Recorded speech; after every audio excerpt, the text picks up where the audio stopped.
On McCarr spins it up the left side. Perkusic at the red. Put it right wing for the carry in by McCrory. Drop back to Lodermeyer. Cuts into the slot. Around Hogan. Shoots and scores!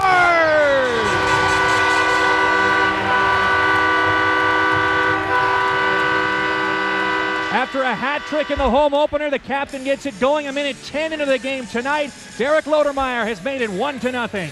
Well, and the Drumheller coach isn't going to be happy. 5 Drumheller Dragons standing right in front of their net, and they watch Derek Lodermeyer. Ken, I bet you it's going to take a lot more passes for the Bandits to get into that offensive zone as compared to last weekend against Canmore. I agree. And here comes Austin Wright barreling in down the middle, cuts left circle, he shoots and scores!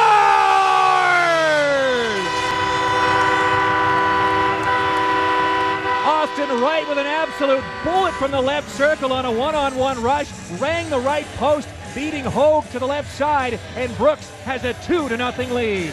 That's a little goalpost cheddar. There is a great play early on by Shane Baird to outlet that to Logan. And here comes Josh McKechnie, 2-on-1 with Cockrell, got it right circle, Cockrell shot right on, rebound, McKechnie can't jam that in. Has zone and fling it around back of the net. Rolls up the far side, Shane Baird there for the Bandits, tucks it behind to Aisman. His two players are wrestling with each other at the side of the net. It's centered to Wright, who was wide open and could have scored, but Jeff Malott is still tied up with Caden Lauber, who rests. Now left side, Phil Brandt knocked it over the Bandit line, and King there, hammered down hard by Cale McCarr. The Bandit net, but Cousineau's there first to bank it up the near boards, all the way down to the Drumheller blue line. Phil Brandt down on the pass, Nactigal took it away, shoots one right on Hogue, rebound Nactigal, centered one, Pereira scores!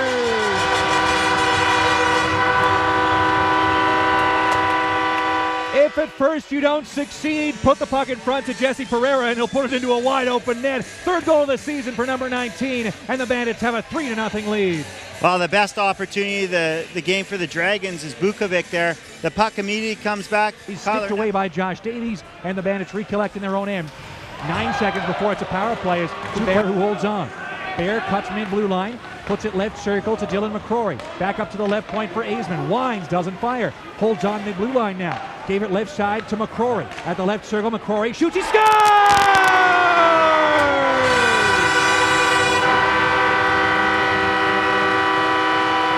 From what you'd think would be an impossible angle, Dylan McCrory has scored his 3rd goal of the season and his 7th point in his 3rd game as a Bandit. Brooks is up 4-0, and they have broken through against the Drumheller penalty kill.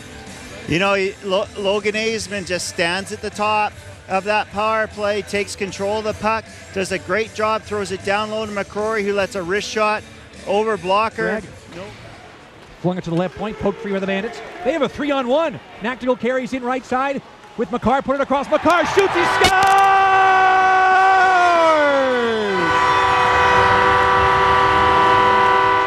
Another beautiful assist by number 20 of the Bandits. We hope he gets credit for it this time around, because that was a beautiful backhand feed across to Cale McCarr, who one times it in behind Johnny Hogue to give the Bandits a 5-0 lead. What a play by Kyler Nactigal as he's defending down deep in his own zone on the 4-on-4. That puck pops free, chips it, skates it. Evades the forecheck, cuts up the left wing side. Hammered hard by Duncan into the near boards. Stone blue. He'll cut to the red, got around his man, 2-on-1 with Aisman. Got it right circle, Aisman back in front. Nactigal!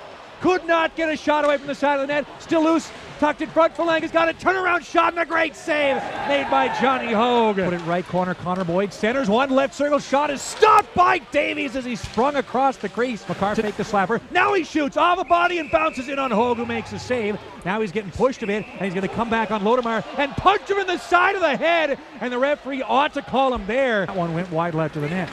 Came back to the Dragons, and Chanel gets submarine and knocked down by Bear, and now he's going to try to punch him. Well, Bear's down on the ice with his gloves on. Cowardice on display here by the Dragons, as then hand will be restrained. You could tell this was the plan by the Dragons all along. Just pathetic here by Chanel, who got knocked down low by Bear and then pounced on top of him with his gloves on and started feeding him right hand. His D-men bailed him out. The clearance didn't come out of the zone. Cockrell high saw it. Shoots, and a great glove save by Hogan, then a gutless slash by the Dragon goaltender, and then Phil Brandt pounces on top of one of the Bandits in right and starts punching him with his gloves on. This is a disgrace, an absolute joke, and the Dragons are going to put themselves down another man here, just gooning it up here late in the 2nd period. What an embarrassing display. Came back to Cockrell in the left corner for the Bandits. Cockrell cuts left circle, put it back door. McKechnie jammed it across, came back to McKechnie, turnaround shot, he scores!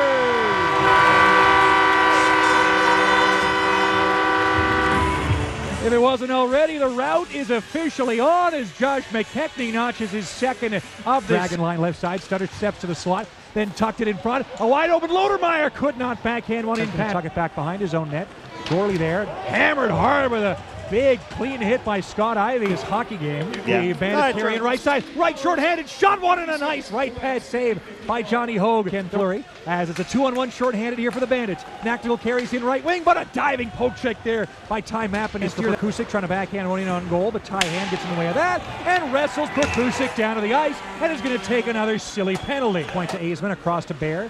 Drop back to Aisman, mid-blue line, shoots, and a nice left pad save that time. Right half boards, had it poked free, but Lodermeyer's got it now. Flung to the left point, McCarr shoots, that's off of McCrory. And far boards, Chinook with a chokehold on McCrory, holds him down, and the referee lets it go. Pereira one-timer scores! Off a setup by Cale McCarr from the high slot. He flicks it over to Pereira, who one-times that into the right side of the Drumheller cage and gives the Bandits a 7-0 lead. Oh, you know what they say about karma. It's expletive deleted. Yeah, you know, McCrory swoops in there, throws it back to McCarr, who's on the point, makes a nice little play over to Jesse Pereira. Down deep in Bandit territory. Centers one, wide open, Bogowitz shoots, scores! Evan Rachowiak, rather, from the left hash marks, ends the Bandit shutout bid with one of the most meaningless goals you will ever see in junior hockey. In this 30, turned it over, right centers, Aisman jamming at its side of the net, can't get a shot away, Lauber boxed him out. And then Aisman knocks down Lauber, well away from the puck, and Lauber was not the puck carrier, and that's probably interference, but nobody's going to complain. Turned it over, Dragons get it to center. Gorley dumps it in, and then he runs over Tristan Bukovic with a hit at neutral ice. He got knocked down, he got up again, and then knocked down one of the Dragons, and off the dump in by Brandt Gorley. off the ice. Puck is down, game is over, Bandits win, and then a couple of extra cross-checks by Cartouche on right, and we'll get a big old scrum at the end. Boards, the Dragons, well, they're not too far away from Brooks, so they're fine with a late night here, but the linesmen have a bit of work to do in behind the Bandit net. And the Brooks Bandits skate away with a 7-1 win.